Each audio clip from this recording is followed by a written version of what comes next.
नमस्कार प्रेक्षकांनो, मालिकेच्या आजच्या भागामध्ये आपल्याला खूपच जबरदस्त असा ट्विस्ट पाहायला मिळणार आहे।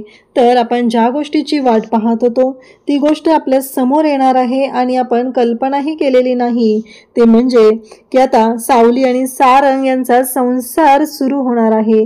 नक्की त्यांचा संसार कशा पद्धतीने सुरू होणार ते आपल्याला या व्हिडिओमध्ये पाहायला मिळणार आहे। त्यासाठी प्रेक्षकांनो हा व्हिडिओ शेवटपर्यंत पहा। त्याचबरोबर तिलोत्तमाने पहिल्यांदा सावलीजवळ तिच्या मनातील भावना बोलून दाखवलेल्या आहेत। तिलोत्तमाने सावलीला सांगितलेलं आहे की मला माझं स्वप्न आहे की या घराला वारस पाहिजे। इतके दिवस मला वाटत होतं की माझ्या सारंगची बायको तरी या घराला वारस देईल, पण तुझा संसारच सुरू झालेला नाहीये तर तुझ्याकडून काय अपेक्षा करू मी? तुझ्याकडून कसा मिळणार आहे वारस माझ्या कुटुंबाला? हे सगळं ती बोलत असते आणि तेव्हा मात्र इकडे पाहायला मिळतं की जेव्हा या सर्व गोष्टी घडत असतात तेव्हा इकडे सारंग आणि सावली मात्र आता एकत्र येणार असतात आणि तिलोत्तमाला मात्र माहितीच नसतं। त्यासोबतच सावलीने एक निर्णय घेतलेला आहे। सारंगने सांगितलेलं आहे की भैरवी सोबत काम करायचं नाही, जोपर्यंत सारंग सर मला सांगणार नाहीत, सारंग सर होकार देणार नाहीत, तोपर्यंत मी तुमच्या सोबत काम करणार नाही असं सावलीने स्पष्ट सांगितलेलं आहे। आणि त्याचबरोबर भैरवी तिला म्हणत असते की तू मला शब्द दिलेला आहेस, तू मला सांगितलेला आहे, त्याचबरोबर तू मला शब्द दिलेला होता तो म्हणजे की तुझ्यासोबत काम करणार आहे, तू विठ्ठलाच्या साक्षीने मला शब्द दिलेला आहे। पण भैरवीला ती सांगते की हो मला मान्य आहे, मी शब्द दिलेला आहे, पण जोपर्यंत सारंग सर होकार देणार नाहीत तोपर्यंत मी तुमच्यासोबत काम करणार नाही। हे जे सावलीचा स्पष्ट वक्तेपणा आहे तो एवढा जबरदस्त आहे की याच्यामुळे भैरवीची पुरती वाट लागलेली आहे। हे सगळं कशा पद्धतीने होणार आहे त्यासाठी प्रेक्षकांनो हा व्हिडिओ शेवटपर्यंत पहा। त्याचबरोबर चॅनलवरती नवीन असाल तर चॅनलला सबस्क्राईब करा, व्हिडिओला लाईक करा। तर इकडे आता सारंगने सावलीसाठी गजरा आणलेला असतो आणि तिला दिलेला असतो। सारंगला सावली जेवायला बोलवायला आलेली असते, तेव्हा सारंग तिला गजरा देतो आणि तिला सांगत असतो की हे घे असं म्हणत त्याने तिला गजरा दिलेला असतो। त्यासोबतच इकडे आता अस्मी आलेली असते। सारंग आणि सावली यांच्यामध्ये गप्पा टप्पा चालू असतात आणि नेमकी अस्मी तिथं टपकलेली असते, अस्मी तिथं आलेली असते आणि तेव्हा मात्र सावली तिथं असते। सावलीच्या समोर अस्मी सारंगला म्हणते, सारंग तिने बॅग घेऊन आलेली असते, सारंग तिला म्हणतो की हे बघ तो तुझा प्रश्न आहे काय करायचं आहे ते, कारण तुला या घरात माझ्या आईनं आणलेलं आहे, माझ्या आईनं तुझ्यावर विश्वास ठेवला आणि तुला या घरात राहायला परवानगी दिलेली आहे। त्यामुळं मी तुला एवढंच सांगेल की तू आईला विचार आणि मग ठरव, कारण अस्मीला त्याने स्पष्टपणे थांब असंही सांगितलेलं नसतं। अस्मीचा प्लॅन फ्लॉप होत चाललेला असतो। आता अस्मीच्या पुढे एकच पर्याय असतो, तो म्हणजे तिलोत्तमाला भेटायचं आणि तिलोत्तमाने जर थांबायला होकार दिला तरच आपण थांबणार एवढं ठरलेलं असतं। परंतु अस्मीची मात्र आता वाट लागणार असते। अस्मीला सारंगने स्पष्टपणे सांगितलेलं असतं की तो तुझा प्रश्न आहे, तू काय करायचं आहे ते तू ठरव, फक्त माझ्या आईने तुला इथं थांबवून घेतलेलं आहे आणि त्यामुळं माझ्या आईने जर तुला सांगितलं तरच तू थांबू शकते। आता एवढं सगळं झालेलं असतं आणि सारंग त्याचबरोबर सावली बोलत असतात। अस्मी म्हणते हो बरोबर आहे तुझं, मला तिलोत्तमा मॅडमनीच थांबायला सांगितलेलं होतं, तर मी ठीक आहे मी त्यांच्याकडे जाते, हे सगळं तिचं बोलणं असतं आणि ती आता जायला निघालेली असते। आता सारंगने तिला बोलल्यामुळं तिच्यामध्ये चांगलाच फरक पडलेला असतो। सारंगने आता जवळजवळ अस्मीला सांगितलेलं आहे की तू जा आमच्या घरातून, गरज नाही आहे आम्हाला तुझी, या भाषेतच त्याने बोललेला असतो। इकडे मात्र पाहायला मिळतं की तिलोत्तमा विचार करत असते। तिलोत्तमाच्या डोक्यात विचारांचं काहोर माजलेलं असतं, तिला कळत नसतं की हे सगळं काय घडतंय, या सगळ्यावर उपाय काय करायचा आहे हेच तिलोत्तमाला कळत नसतं। तिलोत्तमा म्हणत असते की सारंग खूप विचार करतोय तिचा, काय करू मी कशा पद्धतीनं मॅनेज करू गोष्टी, हे सगळं तिलोत्तमा ठरवत असते। परंतु तिच्या लक्षातच येत नाही की हे सगळं मॅनेज करणं तिच्यासाठी खूप अवघड आहे, वाटते तेवढी सोपी गोष्ट नाही आहे हे तिलोत्तमाला माहितीच नाही आहे। परंतु सारंग मात्र गुंतत चाललाय ही गोष्ट तिला माहिती आहे। तेवढ्यातच अस्मी आता तिथं आलेली असते आणि अस्मी बॅग घेऊन आलेली पाहून तिलोत्तमा तिला विचारते हे काय चाललंय, म्हणजे या सगळ्याचा काय अर्थ आहे असं तिलोत्तमा तिला विचारते आणि तेव्हा मात्र ती म्हणते की कसं आहे माहिती आहे का, मी सारंगसाठी या घरात आलेली आहे, परंतु सारंगला माझ्याबद्दल काहीच वाटत नाही, कारण सारंगला जर माझ्याबद्दल काही वाटत नाहीये तर हे सगळं अवघड आहे, असं बोलणं सुरू झालेलं असतं. तेव्हा तिलोत्तमा म्हणते की हो, मला मान्य आहे, पण कसं आहे माहिती आहे का, तू खोटी आहे हे ठरलेलं आहे. त्यामुळं जोपर्यंत तुझ्यावरचे आरोप सिद्ध होत नाहीत किंवा तू सगळ्यांच्या समोर सिद्ध करत नाही की तू योग्य आहे, तू खोटी नाहीये, तोपर्यंत तू या घरातून बाहेर जाऊ शकत नाही, असं तिलोत्तमाने स्पष्टपणे सांगितलेलं असतं. तेव्हा मात्र अस्मी म्हणते की ठीक आहे, फक्त तुम्ही सांगताय ना म्हणून तुमच्यासाठी, असं अस्मी बोलायला सुरुवात करते. हे सगळं अस्मीचं नाटकी वागणं असतं. आपण किती सोज्वळ आहोत, आपण किती चांगले आहोत, अगदी सगळ्यांच्या पुढे हात जोडणं वगैरे ह्या सगळ्या गोष्टी तिच्या चाललेल्या असतात. नाटकी करून वागणं तिचं चालूच असतं, कारण तिला हे सगळं नाटकी वागायचं असतं, का तर सगळ्यांच्या नजरेत मोठं व्हायचं असतं. म्हणून पण सारंगच्या समोर पण ती अशाच पद्धतीनं वागत बोलत होती आणि आत्ताही तिचं तेच चाललेलं असतं. तेव्हा मात्र इकडे तिलोत्तमा तिला म्हणत असते की हे बघ, तुला प्रूव्ह करणं गरजेचं आहे, मान्य आहे मला माझा सारंग कसा आहे. सारंगच्या आसपास असणाऱ्या सगळ्यांना सारंग जीव लावतो आणि जोपर्यंत समोरचा माणूस खोटा आहे हे सारंगच्या समोर सिद्ध होत नाही तोपर्यंत सारंग त्या व्यक्तीला जीव लावतच असतो, हे सगळं बोललं जातं. त्यानंतर इकडे तिलोत्तमा तिला सांगते की बघ, तुला काय शेवटी निर्णय घ्यायचा आहे. मला तरी असं वाटतंय की तू या सगळ्यातून माघार घेतली नाही पाहिजेस.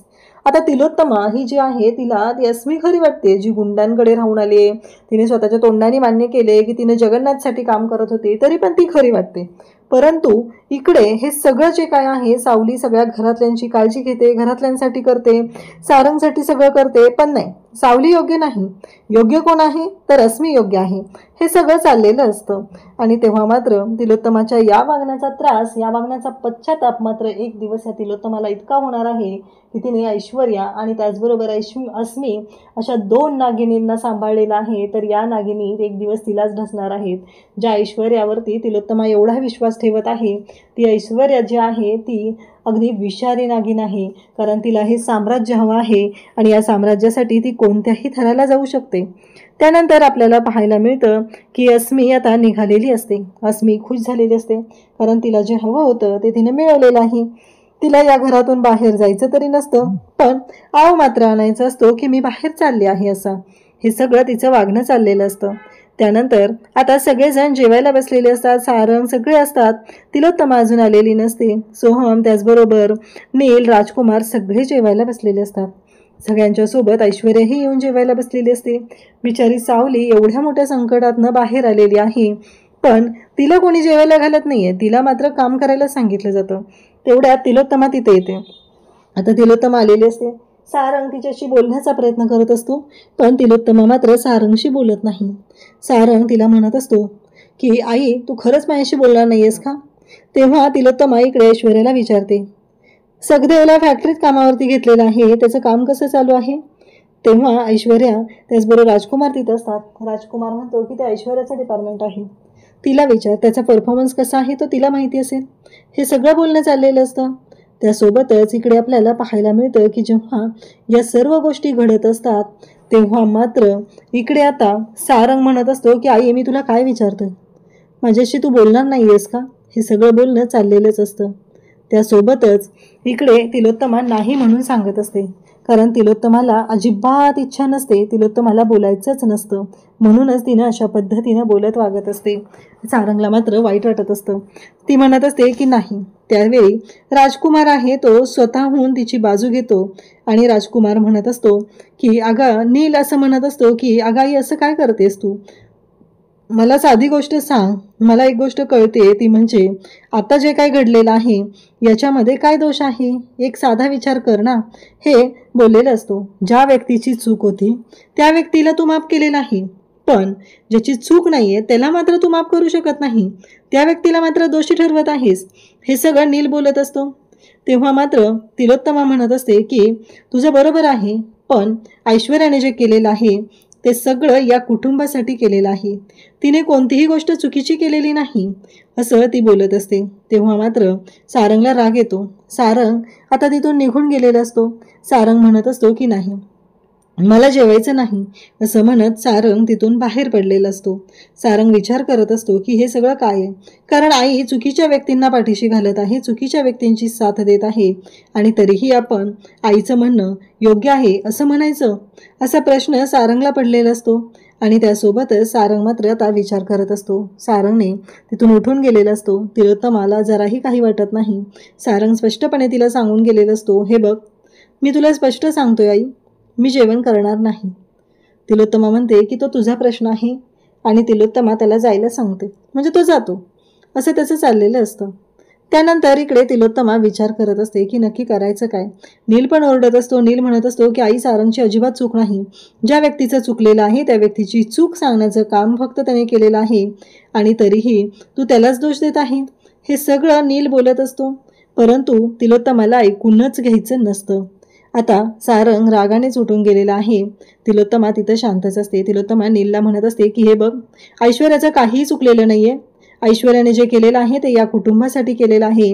ऐश्वर्याने स्पष्टपणे सांगितलेलं होतं, कारण ऐश्वर्याचं असं म्हणणं होतं की तिला ही मुलगी आपल्या घरात नको आहे, कारण तिला ती आवडतच नाहीये, त्यामुळे तिला नको आहे. एवढं स्पष्ट तिनं सांगितलेलं होतं. मग काय प्रॉब्लेम आहे. हे सगळं ती बोलत असते. तेव्हा मात्र सगळ्यांनाच राग आलेला असतो. सगळ्यांना पटत नसते, पण ऐश्वर्या, बाकीचे पण असतात, राजकुमार, हे या सगळ्यांना पटत असतं. राजकुमारसाठी तर खूप चांगली गोष्ट घडलेली असते, कारण आत्ता राजकुमारसाठी हे चांगलं का आहे. कारण राजकुमार जो आहे त्याला कंपनीवर वर्चस्व मिळवायचं आहे, घरात वर्चस्व मिळवायचं आहे आणि त्या गोष्टी मात्र त्याला जमत नाही आहे. त्यामुळं त्याच्यासाठी ह्या गोष्टी घडणं खूप चांगलं आहे असं त्याचं म्हणणं आहे. सारंग आणि आई दोघंही एकमेकांपासून दूर गेले पाहिजेत एवढीच इच्छा आहे त्याची आणि त्याने त्यासाठी प्रयत्नही चालू केलेले आहेत. त्यासोबतच तो ज्या पद्धतीने वागत असतो, सगळ्यांशी गोड बोलायचं, पण मनात काय आहे ते मनातच ठेवायचं, असं त्याचं वागणं चाललेलं असतं. त्यासोबतच इकडे पाहायला मिळतं की जेव्हा आता सावली तिथं असते, सावलीला मात्र वाईट वाटतं, कारण सारंग काही न खाता तिथून निघून गेलेला असतो. आणि इकडे भैरवीने आता तिचे जे मॅनेजर आहेत त्यांना कॉल केलेला असतो आणि मॅनेजरला भैरवी सांगत असते की आता जे पुढच्या काही आहेत गाण्याच्या अपॉइंटमेंट त्या घेऊ नका, गाण्याच्या शोच्या ज्या अपॉइंटमेंट येणार आहेत त्या अजिबात घ्यायच्या नाहीत असं तिनं सांगत असते. तेव्हा मात्र आता त्याचबरोबर आता स्वरयज्ञ स्पर्धा जी आहे त्या स्पर्धेतून पण माघार घ्यायची आहे हे सगळं सांगितलं जातं. कारण सावलीच नाहीये तर हे कसं शक्य आहे हा प्रश्न पडलेला असतो भैरवीला. म्हणून भैरवीने हे सगळं सांगितलेलं असतं. परंतु तेवढ्यातच तारा धावत येते आणि मॉम मॉम असं म्हणत ओरडतच आलेली असते. भैरवीचा हात पकडत असते आणि खुश झालेली असते. तारा तिथं आलेली आहे आणि एवढी ओरडत आहे हे पाहून भैरवी म्हणते, पडले असते ना मी, कळत नाही का तुला. म्हणजे जे भैरवीचा जो सूर असतो नेहमीचा त्या पद्धतीनंच तिनं बोलत असते. तेव्हा तारा म्हणते की तुला एक गोष्ट सांगायची, सावली आली आहे घरी महेंदळींच्या. तेव्हा भैरवी म्हणते, हे तुला कसं कळलं. भैरवीला आनंदाची बातमी दिली त्यापेक्षा तारा कोणाच्या कॉन्टॅक्टमध्ये हे महत्त्वाचं वाटत असतं. आणि तेव्हा मात्र तारा सांगते, अगं मला ते भागवतांच्या घरून फोन आला होता ना, त्यांच्याकडून कळलेलं आहे. एवढं खोटं, सर्राईतपणे खोटं बोलल्यासारखं तारा सांगत असते. कारण सोहमचं नाव सांगितलं तर हे आनंदाची बातमी दिली याचंच गिफ्ट मिळण्यापेक्षा शिव्याच मिळणार आहेत हे तिला चांगलंच माहिती असतं. त्यानंतर इकडे सावली जी आहे ती आता विचार करत असते, सारंग सर उपाशी राहिलेले आहेत, मला सारंग सरांसाठी काहीतरी केलं पाहिजे. सारंग सरांच्या बाबतीत हे जे काही घडतंय ते मला काही पटत नाही आहे. आता सारंग सरांची त्यांची आई बोलत नाही आहे हे तिचं बोलणं चाललेलं असतं. आणि मग तिनं तिथे येते. बाहेर तिलोत्तमा स्विमिंग पूलच्या तिथे बसलेली असते. तेव्हा सावली तिथे येते आणि सावली म्हणते की मला तुमच्याशी बोलायचं आहे, कारण सारंग सर जे आहेत त्यांच्या बाबतीत तुम्ही असं नका वागू, तुमचंच लेकरू आहे ना ते. तेव्हा ती म्हणत असते की माझ्या लेकराशी कसं वागायचं हे तू मला नाही शिकवायचं. माझ्या लेकराशी कसं वागायचं, त्याच्याशी काय करायचं आहे ते मला माहिती आहे. मी त्याला 9 महिने माझ्या पोटात वाढवले, माझं लेकरू आहे, मी जन्माला घातले त्याला, हे सगळं ती बोलत असते. तेव्हा मात्र सावलीला ती म्हणते की हे सगळं तुझ्याकडून ऐकायची गरजच नाही आहे, कारण तू फसवलेस. तू या घरात येण्याआधी आमचं घर सुखी होतं, आनंदी होतं, हे सगळं तुझ्यामुळं झालेलं आहे. या सगळ्याला तू जबाबदार आहेस. हे सगळं चाललेलं असतं. त्यासोबतच इकडे पाहायला मिळतं की सावलीला ती दोष देत असते, कारण माझ्या मुलाच्या आयुष्यात जेव्हा लहान असताना तो किडनॅप झालेला होता आणि तेव्हा त्याच्या आयुष्यात जो काही घडलेला प्रसंग होता तो इतका भयानक होता, तेव्हापासून आम्ही सगळेजण त्याची खूप काळजी घेतो. मी तर माझ्या तळहातावरच्या फोडाप्रमाणे त्याला जपते, कारण मी त्याला जन्माला घातलेला आहे. माझं लेकरू आहे ते, हे मला माहिती आहे. हे तू सांगायची गरज नाहीये. पण सगळं वाटोळं तुझ्यामुळं झालं आणि त्या जगन्नाथमुळं झालं. कारण ह्या जगन्नाथमुळं या सर्व गोष्टी घडलेल्या असतात. या सगळ्याला जबाबदार असतो तो म्हणजे जगन्नाथ. कारण काहीही झालं तरीही जगन्नाथने माझ्या मुलाच्या आयुष्याचं वाटोळं केलंय. त्यानेच सांगितलं होतं की तू लग्न मंडपात थांबायचं नाही, सारंगच्या जीवाला धोका आहे. कारण मी जर तिथं असते तर मी कधीच तुझं लग्न होऊ दिलं नसतं सारंगसोबत, असं तिलोत्तमा बोलत असते. तेव्हा मात्र आता खूप मोठा धक्का बसलेला असतो आणि इकडे सावली मात्र विचारात पडलेली असते. सावलीला कळतच नसतं की ह्या सगळ्यातून काय मार्ग काढायचा आहे. कारण सावलीला ती म्हणत असते की माझं स्वप्न अपुरं राहत आहे. कारण माझ्या या घराण्याला वारस हवाय, हे माझं स्वप्न होतं. पण नाही, ते स्वप्न माझं पूर्ण होतच नाहीये, असं ती बोलत असते. त्यासोबतच इकडे पाहायला मिळतं की आता सावलीच्या तिथून ती निघून जाते. तर उद्याच्या भागात आपल्याला पाहायला मिळणार आहे की सारंग आता त्याच्या आईसाठी चहा बनवत आहे. सावलीला तो म्हणत असतो की आईला आवडेल ना चहा? तेव्हा सावली म्हणत असते की का नाही आवडणार? त्यांच्या लेकाने एवढ्या प्रेमाने त्यांच्यासाठी बनवलंय ना तो चहा, मग का नाही आवडणार? हे सगळं बोलणं चाललेलं असतं. त्यासोबतच त्याने चहा बनवलेला असतो आणि तो चहा घेऊन तो जाणार असतो. त्याचबरोबर इकडे सावलीला आता भैरवीचा कॉल आलेला असतो. कारण सावली जी आहे ती भैरवीकडे काम करत नाहीये. भैरवीचं खूप मोठं नुकसान होत आहे. एवढं सगळं तिच्या हातातोंडाशी आलेला घास आहे. बदनामी तर होणार, कारण तारा आता का गात नाहीये हे एवढं मोठं पुढे येणार. ह्यामुळं आता ती घाबरलेली असते आणि त्याचबरोबर तिने सावलीला फोन केलेला असतो. तेव्हा सावली म्हणत असते की मला सारंग सरांनी सांगितलेलं आहे की मी तुमच्याकडे काम करायचं नाही. तेव्हा भैरवी तिला म्हणते की तू मला शब्द दिलेला आहे आणि तू मला शब्द दिलेला आहे तर तुला काम करावंच लागणार आहे. तेव्हा सावली म्हणत असते हो, पण सारंग सरांशी माझं लग्न झालेलं आहे. जोपर्यंत सारंग सर मला सांगत नाहीत तुमच्याकडे काम करायचं आहे तोपर्यंत मी काम करणार नाही. कारण मला सारंग सरांना दिलेला शब्द पाळायचा आहे. कारण सारंगने तिच्यासाठी काय केलंय ही गोष्ट सावलीला चांगलीच माहिती आहे. त्यामुळं सावलीने आता हा निर्णय घेतलेला असतो आणि भैरवीला तोंडावरती पाडलेलं असतं. अशाच अपडेटसाठी चॅनलशी कनेक्टेड राहा. थँक्यू.